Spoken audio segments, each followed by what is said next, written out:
Ó, será mantido com a chancela de reservado, bota lá na parte na frente, até que seja concluído qualquer procedimento instaurado para apuração de prática em desrespeito às normas éticas. Então, esse processo, ele é reservado até que, né, conclua.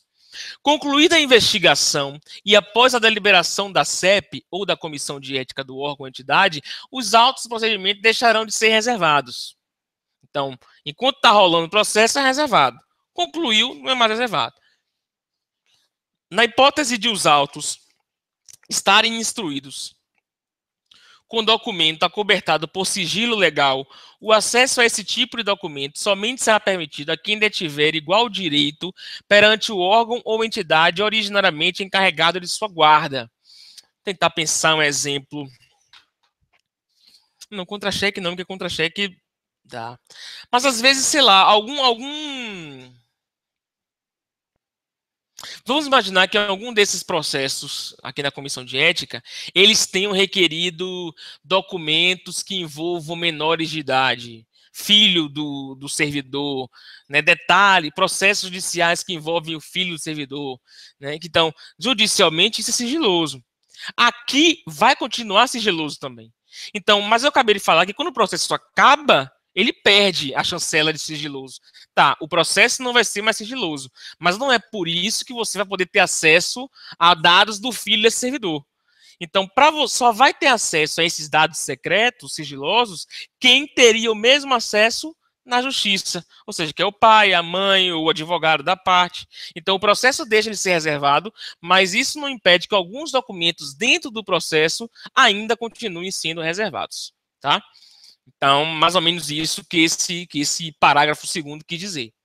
Para resguardar o sigilo de documentos que assim devam ser mantidos, as comissões de ética, depois de concluído o processo de investigação, providenciarão para que tais documentos sejam desentranhados dos autos, lacrados e acautelados. Essa coisa, né? O negócio é sério, o negócio é sério. É desentranhado, lacrado e acautelado. Ou seja, desentranhado é tirar do processo, né? Tira a pasta. Lacrado? Lacrado mesmo. Lacrado, lacra, né, no envelope. E acautelado é ele colocar em algum setor de proteção lá desse processo. Alguém, olha, é responsabilidade sua daqui, ninguém pode tomar. Se alguém souber, a culpa é sua. A ideia é essa.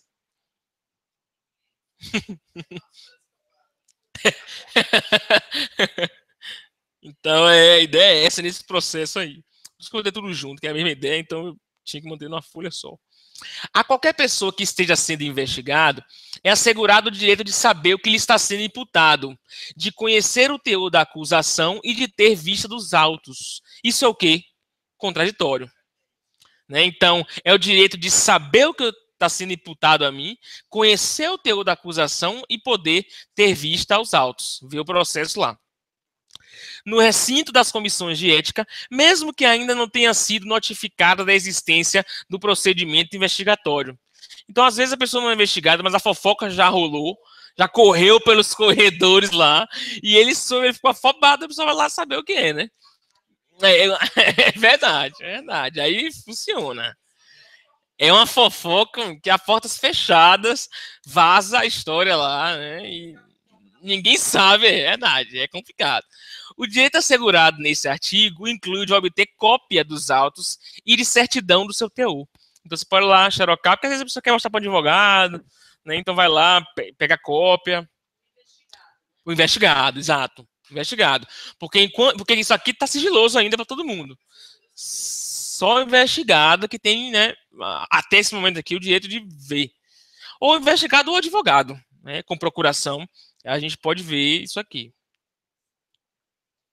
É interessante, né, que então, nesse micro espaço, nós advogados temos um poder, assim, né, de chegar e quero ver esse processo. Aí vai lá ver o processo, quero ver o processo fulano de tal. Então é um micro poder que a gente tem de acesso.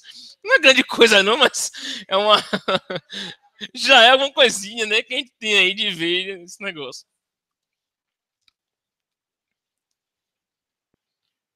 Ter acesso aí aos processos da vida dos outros. Todo ato de posse investidura em função pública ou celebração de contrato de trabalho dos agentes públicos referidos no parágrafo único do artigo 11, ou seja, todos os agentes públicos, deverá ser acompanhado da prestação de compromisso solene de acatamento e observância das regras estabelecidas pelo Código de Conduta da Alta Administração Federal, pelo Código de Ética Profissional do Servidor Público Civil, do Poder Executivo Federal e pelo Código de Ética do órgão ou entidade, conforme o caso. Então, a pessoa tem que declarar que vai seguir o Código de Ética. Sempre quando vai entrar em qualquer órgão público, ou exercer qualquer função, você tem que solenemente dizer lá que você tem ciência do Código de Ética e que você vai respeitar as condutas éticas previstas nesse Código, né? A posse em cargo ou função pública que submeta a autoridade às normas do Código de Conduta da Alta Administração Federal deve ser precedida de consulta da autoridade à Comissão de Ética Pública acerca de situação que possa suscitar conflito de interesses. Então é interessante isso aqui, viu? Vou dar um exemplo que calha bem para essa história aqui. Olha, a posse em cargo ou em função pública que submeta a autoridade às normas do Código de Conduta da Alta Administração Federal, ou seja, os políticos, quando vão tomar posse, deve ser precedida de consulta da autoridade à Comissão de Ética Pública acerca da situação que possa suscitar conflito de interesse. Isso aqui é muito deveria, pelo menos, ser utilizado quando, às vezes, você é político. Antes de você ser político, você tem um contrato com a prefeitura. Você tem uma empresa e você tem um contrato com a prefeitura, você tem um imóvel doado, alguma coisa assim que tem a ver com a prefeitura, ou com o Estado, ou com a União, no caso aqui mais específico. Então, quando você é empossado de um cargo político, você tem que ter essa consulta para ver, olha, eu tenho uma empresa em que eu sou sócio, porque não importa, você pode nunca ter ido da empresa, mas às vezes você tem 0,0001% das ações da empresa e isso conflita. Isso conflita com o Código de Ética. Você não pode ser político e ter uma empresa com contrato com o Poder Público Federal.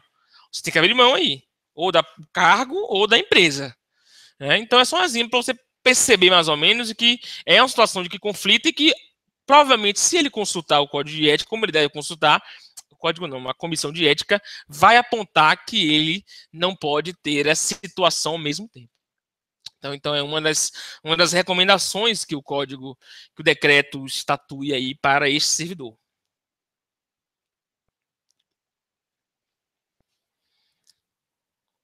As comissões de ética não poderão excusar-se de proferir decisão sobre a matéria, ou seja, se negar, de proferir decisão sobre a matéria de sua competência, alegando omissão do Código de Conduta da Alta Administração Federal ou do Código de Ética.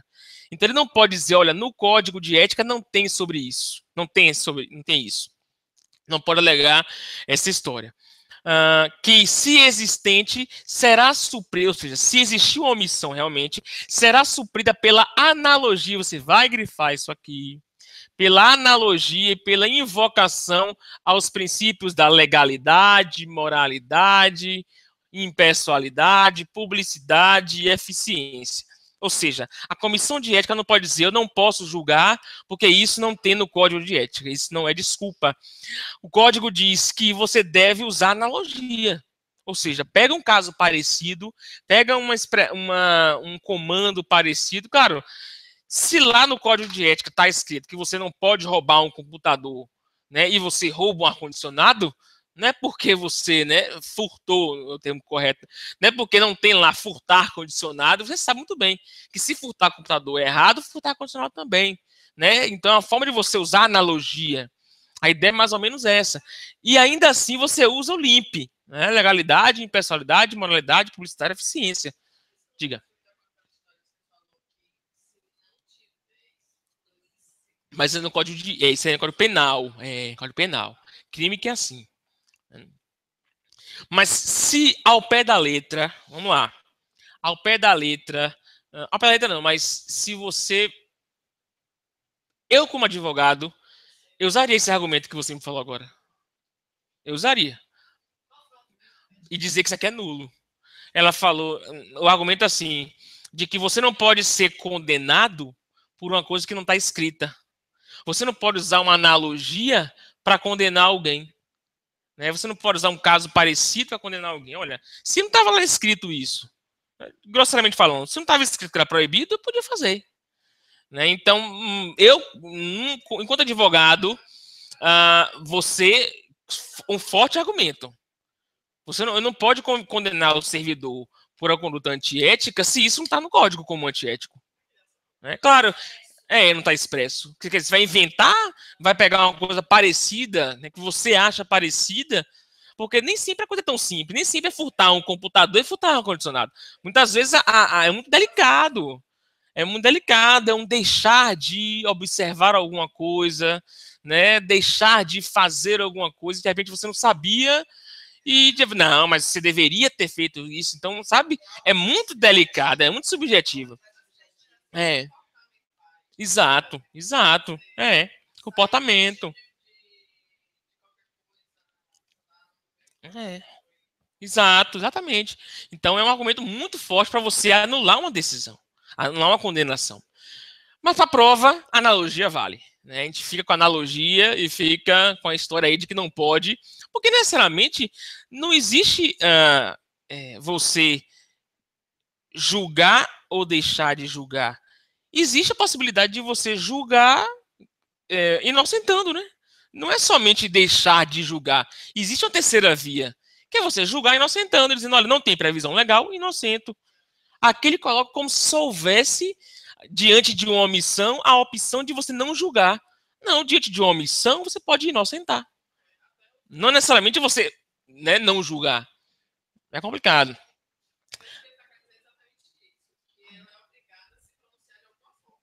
Você obriga, você tem que falar. Você tem que falar aí, julga conforme a analogia, né? Julga conforme o. Exato, nós sentando também, mas vamos sim. Havendo dúvida quanto à legalidade, a comissão de ética competente deverá ouvir previamente a área jurídica do órgão ou entidade. Né? Se às vezes tem dúvida se aquele ato foi legal ou não, lícito ou não, você pede aí um parecer do setor jurídico. Lembra que lá, alguns artigos atrás, ele diz que pode pedir pareceres, consultoria, enfim, é um dos momentos aqui, né? Se houve dúvida, pede ajuda lá, pede auxílio para poder. Pede ajuda aos universitários, para poder julgar a questão.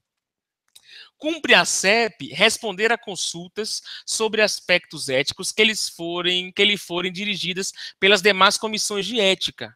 Então, as comissões de ética podem pedir à CEP consultas sobre algumas questões. E pelos órgãos e entidades que integram o Executivo Federal, bem como pelos cidadãos e servidores que venham a ser indicados para ocupar cargo ou função abrangida pelo Código de Conduta da Alta Administração Federal. Então a CEP está ali para responder todas as dúvidas, né? Uma das funções que a CEP tem. Seja da onde vem essa dúvida, ela tem que responder. Eu não grifaria esse artigo não, porque é uma coisa recorrente aí. A gente já grifou em outras oportunidades, quando eu disse que dirimir as dúvidas, né? É a mesma história. As comissões de ética, sempre que constatarem a possível ocorrência de ilícitos penais, civis, de improbidade administrativa ou de infração disciplinar, encaminharão cópia dos autos às autoridades competentes para apuração de tais fatos, sem prejuízo das medidas de sua competência. Então, mais um encaminhamento, né? A gente viu que ela encaminha dizendo para exonerar, encaminha sugerindo que aplica uma penalidade internamente, encaminha para outras comissões de ética, encaminha, se for o caso, para o Ministério Público, se for um crime, né, encaminha setor administrativo para aplicar a Lei 8.112, encaminha para a Justiça Comum, sei lá, Tribunal de Contas também, pode sair encaminhando. É um X9 do Poder Público, essa comissão de ética aí, quando tem adiante de alguma irregularidade do servidor. As decisões das comissões de ética, na análise de qualquer fato ou ato submetido à sua apreciação ou por ela levantado, serão resumidas em ementa e com omissão dos nomes dos investigados, divulgadas no sítio do próprio órgão, bem como remetidas à comissão da ética pública. Não faz uma ementazinha lá, fulano de tal, bota lá as iniciais do servidor, então o servidor X e tal, cometeu atos de fazer ementa com as palavras-chave, né, do que contém a história e coloca lá, né, no órgão, divulga no site do próprio órgão, mas sem dizer quem é a pessoa. Né? Não. O objetivo disso é obedecer o princípio da publicidade. de mostrar que a comissão de ética está agindo. Agora, lembrando que é obedecer à publicidade, preservando a honra e a imagem do servidor.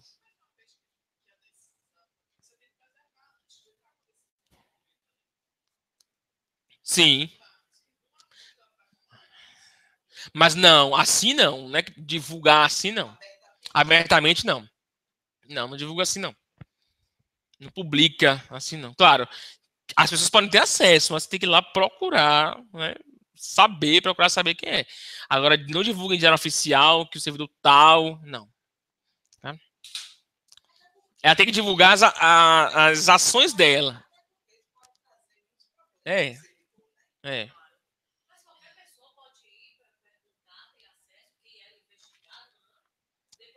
Depois de concluído, sim. É um processo. Qualquer processo, se tiver qualquer vara aí, você pode olhar o processo, é uma pessoa. Contanto que não seja segredo de justiça. É possível. É possível. Agora é muito direcionado, né? Você tem que meio que saber, mas meio que você tem que saber. Né? Você tem que meio que com o número do processo. Né? Se você não tem muitas informações, você não tem muito como saber. É, é verdade. Você não tem o que fazer, tirar o dia para ir lá, né? Ver quem é. Verdade. Verdade.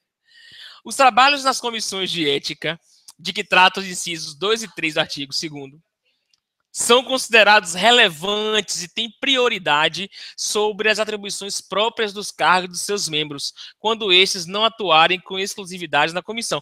Olha que interessante. A gente viu que não é remunerado e ele repete a história, né, de que é serviço relevante e é prioritário. Né? Hoje eu não vou trabalhar não, que eu tenho comissão de ética. Né? Você vai lá, tem um processo para resolver. Sim. É, é verdade. Às vezes acontece isso quando, às vezes, tem uma licença, está afastado, mas da comissão não. É possível acontecer isso. É mais raro. É. É mais raro isso, né? Mas às vezes acontece.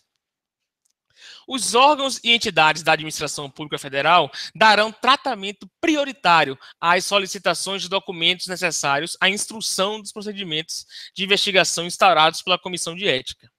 Então, dá tratamento prioritário. Aliás, isso aqui já foi dito tempos atrás, quando ele disse que os servidores devem dar informações de forma prioritária, sempre que requisitado pela comissão de ética. É uma nova forma de dizer aquela história ali.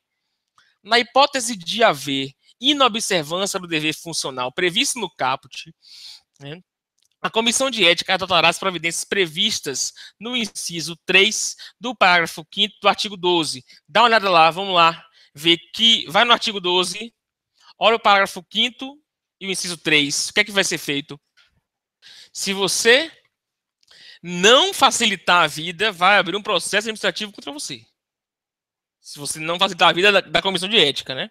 Você, enquanto servidor, se você não atende às solicitações dela, você pode sofrer um processo administrativo. As autoridades competentes não poderão alegar sigilo para deixar de prestar informações solicitadas pelas comissões de ética. Então, para a comissão de ética, as coisas que ela pretende saber não pode ser negada dizendo que é sigilo. Né? Ah, meu contra-cheque é sigiloso. Né? Não vou dizer, não tem essa história não. Tem que, né? tem que, tem que mandar. Né? Tem que mandar. Conta na Suíça, não vou mostrar a ninguém, não. Você tem que revelar a conta que está lá. Diga. Sim. Deixa eu botar aqui para o pessoal ver. 2, 3. É. É. Ele só colocou a 2 e a 3. Verdade. É. As omissões em geral, né? Verdade.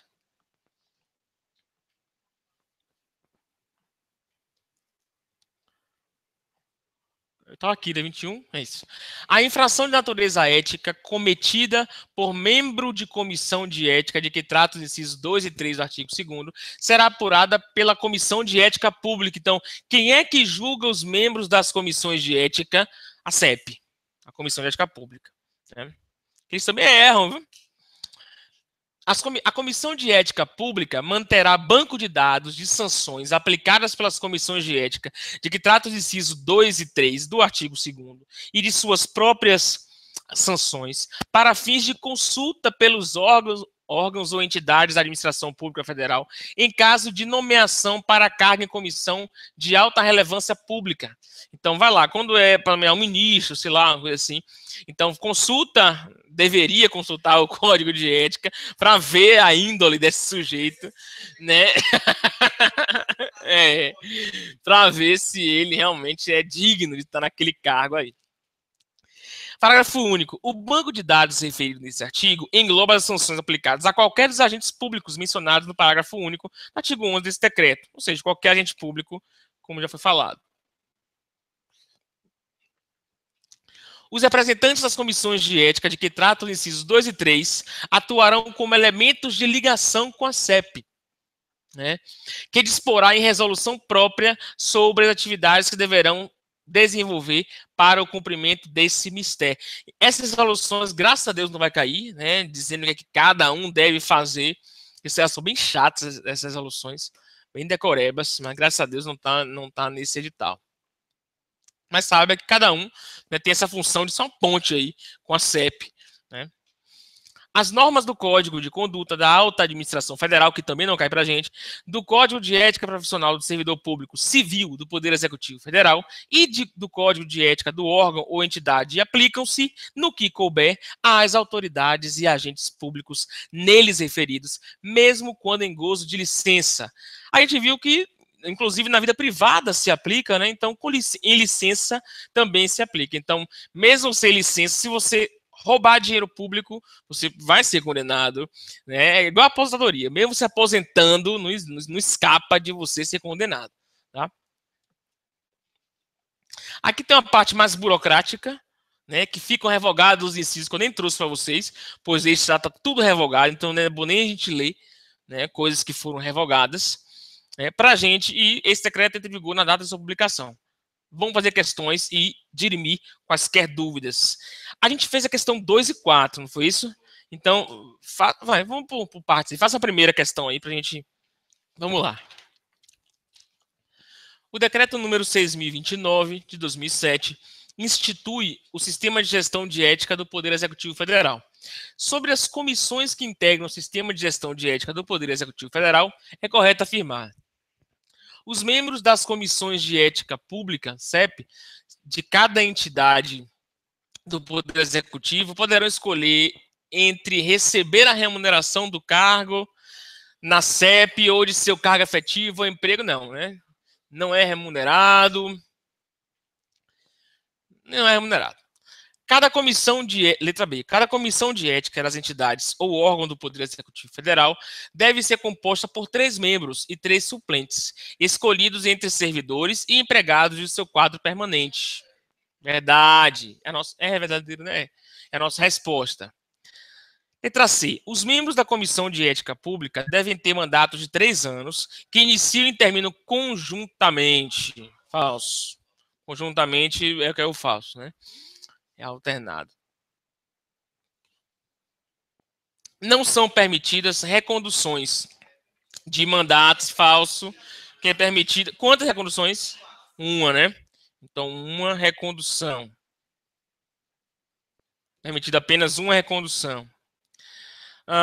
Essa letra E. Você não tinha dúvida não nela? E por que vocês disseram que não tive dúvida? Não tiveram dúvida? Né? A B é muito certa. Essa questão foi... É porque a B realmente está muito certa. Agora, essa E aqui eu achei uma sacanagem. As comissões de ética de entidades ou órgãos serão integradas por 3 membros escolhidos entre os servidores da administração pública, designados pelo dirigente máximo da respectiva entidade ou órgão.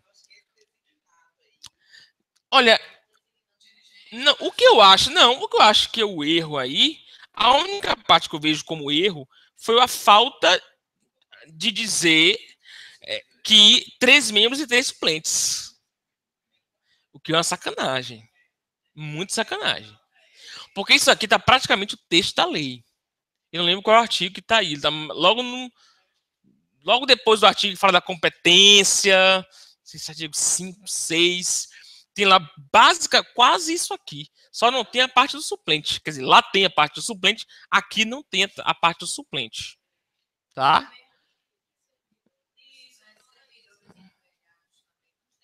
Verdade. Servidores e empregados. Eu acho a pior tipo de questão é essa, quando ele fala uma verdade incompleta. É uma verdade incompleta. Talvez seja um outro erro também, verdade, gente. Então, entre os membros e suplentes, e entre servidores e empregados. Tá incompleta. A sorte é que a letra B estava muito certa, assim, né? E deu pra gente identificar. Mas. Essa aqui eu dividi em duas. Vocês chegaram a ler essa aqui? Vamos ver junto aí. No que diz respeito ao sistema de gestão da ética e do Poder Executivo Federal, instituído pelo Decreto 6029/2007, analise as afirmativas a seguir. Vou analisando logo e ver se é verdadeiro ou falso. Eu nem sei quais são as opções. 1. Os integrantes da rede de ética se reunirão sob a coordenação da Comissão de Ética Pública pelo menos 2 vezes por ano. Não, 1 vez por ano. 2 vezes por ano é falsa. É 1 vez por ano apenas. Tá? Em fórum específico, para avaliar o programa e as ações para a promoção da ética na administração pública. Falso. 2. Havendo dúvida quanto à legalidade, a comissão de ética competente deverá ouvir previamente a área jurídica do órgão ou entidade. Verdade, né? Foi um dos últimos artigos que a gente viu aqui, essa consulta à área jurídica.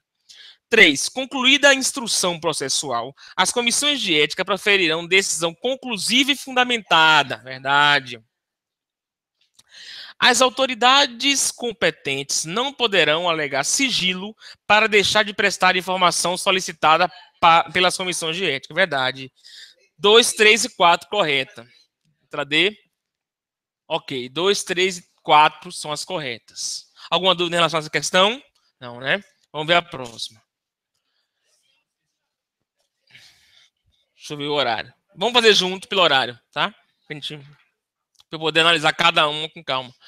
De acordo com o decreto 6029/2007, os trabalhos das comissões de ética devem ser desenvolvidos com celeridade e com observância, dentre outros, do princípio da A. Independência e parcialidade de seus membros. A gente já fez a 4 na uma passada. Se você não fez, depois a gente passa o gabarito, tá? Que eu não lembro aqui da cabeça, não, gabarito. Independência e parcialidade. Tem um gabarito no final também, né? Independência e parcialidade de seus membros na apuração dos fatos. Falso. É imparcialidade, né? Não é parcialidade. É para se você ler rápido, você cansado na hora da prova, você lê e marca. Letra B. Mas é assim, mas você cansado, às vezes você marca isso aqui. Às vezes você lê em parcialidade já marca. Mas aqui também Letra B. Exposição indiscriminada da pessoa investigada. Não, né? Não, isso aqui é totalmente contrário. Conclusão abreviada da investigação, independentemente do contraditório da ampla defesa. Falso demais. Falso demais, é verdade. Letra D. Divulgação imediata da identidade do denunciante. Falso. Letra E. Proteção à honra e à imagem da pessoa investigada. Verdade. Essa aqui foi boa mesmo. Essa aqui é boa de ganhar na prova. 6. Segundo o decreto 6029, um indivíduo está sujeito à apuração de sua conduta ética por uma comissão de ética ou pela comissão de ética pública, nos casos que envolvam A. Montantes financeiros somente. Não, falou em somente. Desconfie. Ilícito penal somente. Não. Primeiro que analisa ilícito penal. É o quê? É porque, eu digo nunca, mas assim, é porque uma coisa pode ser ao mesmo tempo um ilícito penal e uma infração ética também, né? Mas ele não analisa ilícito penal nunca, é verdade. Reincidência na infração do Código de Ética somente? Não, somente está fechando demais a possibilidade. Prestação de serviço de qualquer natureza a um órgão ou entidade pública federal? Verdade. Serviço de qualquer natureza, um órgão ou entidade pública federal. É, verdade. Essa aqui. Deixa eu ver a outra. Prestação de serviço de natureza exclusivamente permanentes. Não. Não é exclusivamente permanente, pode ser temporário. Né? A natureza federal. Não precisa ser necessariamente permanente. Se é uma eleição, um jurado, mesma coisa. A última questão. Vamos ver aí. No que concerne à Comissão de Ética Pública, consoante as disposições previstas no Decreto 6029, pode-se afirmar que A. Contará com uma secretaria executiva vinculada ao Ministério da Justiça. Qual é? Vinculada à Casa Civil. Ó, que sacanagem. Vinculado ao Ministério da Justiça é falso. Casa Civil, a qual competirá prestar o apoio técnico e administrativo aos trabalhos da comissão. Falso, é a Casa Civil. Letra B. Seus integrantes serão designados para mandatos de 3 anos, não coincidentes, sendo vedada a recondução. Falso, é permitida a recondução. A atuação no âmbito da CEP enseja remuneração. Falso. Não enseja remuneração aos seus membros. E os trabalhos nela desenvolvidos são considerados prestação de relevante serviço público. A segunda parte é verdade, né? É considerado, sim, mas não enseja remuneração. Compete-lhe, dentre outras atribuições, dirimir dúvidas a respeito de interpretação das normas do Código de Conduta da Alta Administração Federal, deliberando sobre casos omissos. Verdade. Verdade. Deve observar, dentre outros princípios, a proteção da identidade do denunciante, que deverá sempre ser mantida sob reserva. Falso, porque o denunciante é, se ele quiser, né, é que vai ser sobre reserva, sobre sigilo. Mas se ele não quiser, pode ser, né, revelada a identidade do delator, né, do denunciante. Ok? Um abraço a todos vocês. Nos veremos em breve em direito administrativo aí. Tá? Para quem já viu, para quem não viu, a gente vai se ver ainda. Quem quiser ver novamente, estamos aí na área, ok? Um abraço e até mais. Valeu, boa noite, ou em paz.